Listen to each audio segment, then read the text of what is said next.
Bismillahirrahmanirrahim.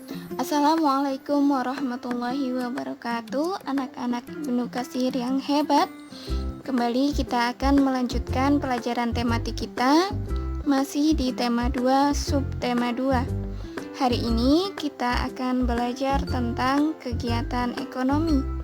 Sebelum belajar, mari kita ucap basmalah. Bismillahirrahmanirrahim.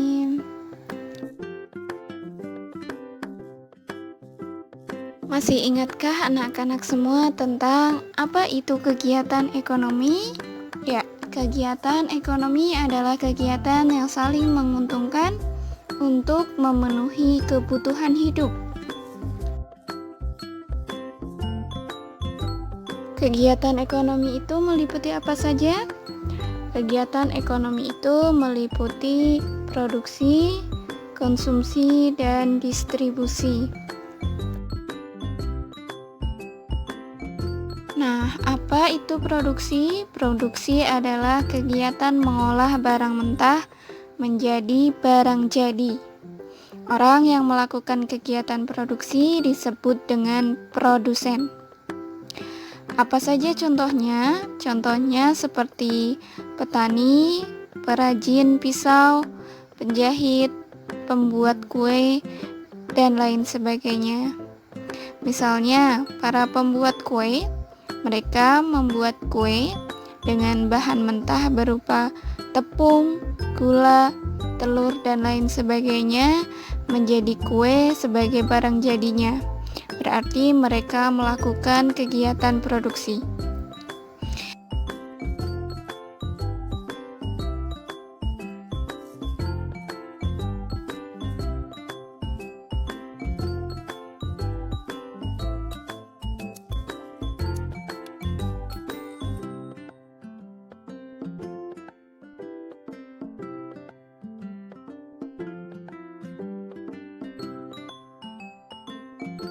Sedangkan konsumsi, apa itu konsumsi? Konsumsi adalah kegiatan manusia memakai barang atau jasa untuk memenuhi kebutuhan hidupnya. Orang yang menikmati atau memakai barang maupun jasa disebut dengan konsumen.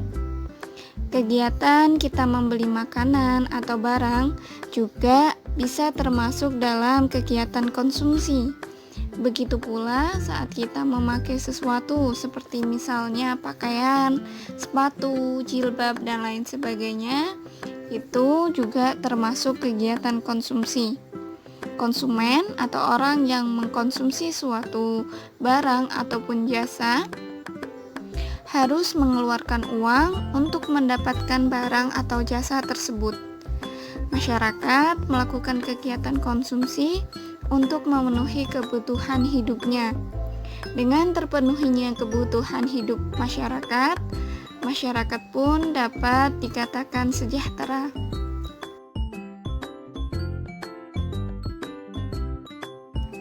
Nah, sekarang apa itu distribusi? Distribusi adalah kegiatan menyalurkan barang dari produsen ke konsumen. Orang yang menjalankan kegiatan distribusi disebut dengan distributor. Barang-barang yang kita pakai, misalnya makanan yang kita makan, yang kita konsumsi, bisa jadi tidak hanya berasal dari satu daerah saja. Nah, barang-barang yang berasal dari berbagai daerah itu harus disampaikan kepada konsumen. Agar sampai pada konsumen, perlu adanya kegiatan membawa, menyebarluaskan, dan menyalurkan barang hasil produksi yang tadi kita sebut sebagai kegiatan distribusi.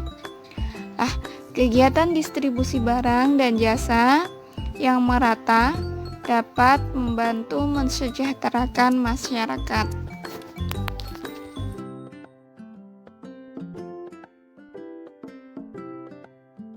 Anak-anak, coba kalian perhatikan sekitar kalian. Adakah tetangga kalian yang membuka warung, membuka tempat les, atau praktik dokter? Nah, setiap kegiatan usaha seperti itu perlu dikelola dengan baik supaya menguntungkan bagi pemiliknya dan memudahkan orang lain untuk mendapatkan manfaatnya. Nah, dalam menjalankan kegiatan ekonomi tersebut, secara garis besar pengelolaannya kita dapat bagi menjadi dua, yaitu berupa pengelolaan perseorangan dan kelompok. Sekarang mari kita ketahui tentang pengelolaan kegiatan ekonomi perseorangan. Usaha yang dikelola perseorangan biasanya memiliki modal yang terbatas. Pada pengelolaan kegiatan ekonomi perseorangan, seseorang menjadi pemilik usaha sekaligus mengelola usahanya. Contoh usaha perseorangan seperti pada industri kecil, misalnya pengrajin anyaman, pembuat makanan, atau industri pembuatan mebel seperti meja kursi. Ada juga pada bidang pertanian, kemudian ada pula pada bidang usaha perdagangan seperti misalnya menjual barang atau membuka warung. Contoh usaha perseorangan ada juga di bidang jasa. Contohnya seperti usaha salon, bengkel, tukang cukur, tempat les, dan lain sebagainya.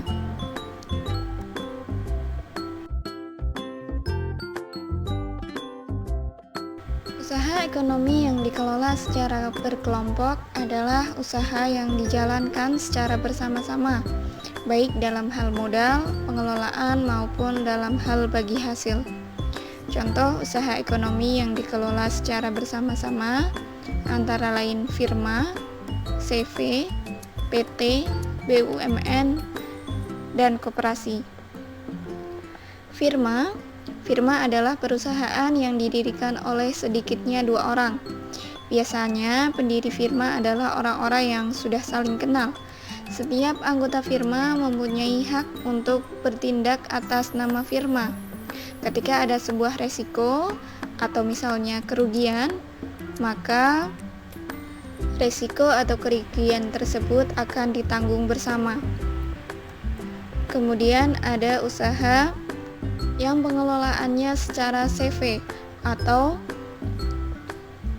komanditer Finanskep atau perusahaan komanditer. CV adalah perusahaan yang didirikan oleh 1 orang pengusaha atau lebih dengan modal dari pengusaha itu dan dari beberapa penanam modal. Atau dalam kata lain, pada CV memiliki 2 macam anggota. Ada anggota aktif dan anggota pasif. Anggota aktif adalah mereka yang menjalankan usaha, sedangkan anggota pasif adalah mereka yang memberikan modal usahanya. Kemudian ada PT atau perseroan terbatas. PT adalah perusahaan yang modalnya diperoleh dari penjualan saham. Atau dalam kata lain, berarti modal mereka dihimpun dari beberapa orang yang membeli sahamnya. Mereka yang membeli saham memiliki kewenangan pada perusahaan tersebut. Pengelolaan usaha secara kelompok juga dilakukan oleh BUMN atau Badan Usaha Milik Negara. BUMN adalah perusahaan yang seluruh modalnya dimiliki oleh negara. BUMN bertugas untuk mengelola sumber daya alam yang ada di Indonesia dan bertanggung jawab atas kesejahteraan masyarakat di Indonesia. Ada 3 bentuk perusahaan negara, yaitu perusahaan jawatan atau perjan, perusahaan umum atau perum, dan perusahaan perseroan atau persero. Kemudian ada pula koperasi. Koperasi adalah usaha bersama dalam bidang ekonomi. Kerjasama dalam koperasi berdasarkan prinsip saling membutuhkan dan kesamaan kebutuhan anggotanya. Pengelolaan koperasi dengan prinsip saling membutuhkan dan kesamaan kebutuhan anggotanya. Pengelolaan koperasi berdasarkan asas kekeluargaan.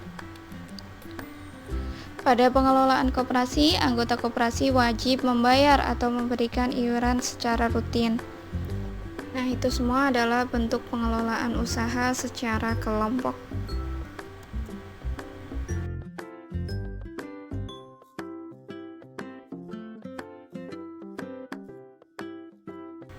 Kegiatan ekonomi merupakan salah satu ikhtiar untuk menjemput rizki dari Allah, dan itu adalah hal yang disukai oleh Allah dibandingkan hanya sekedar meminta-minta.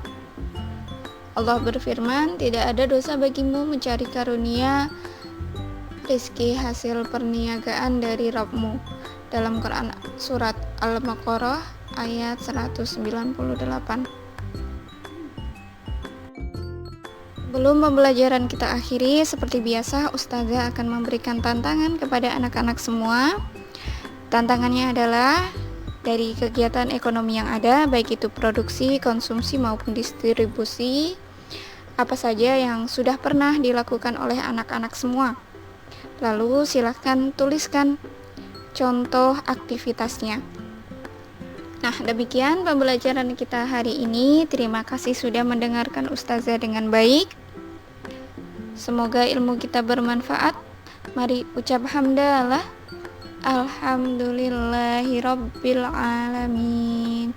Sekian dari Ustazah. Terima kasih. Wassalamualaikum warahmatullahi wabarakatuh.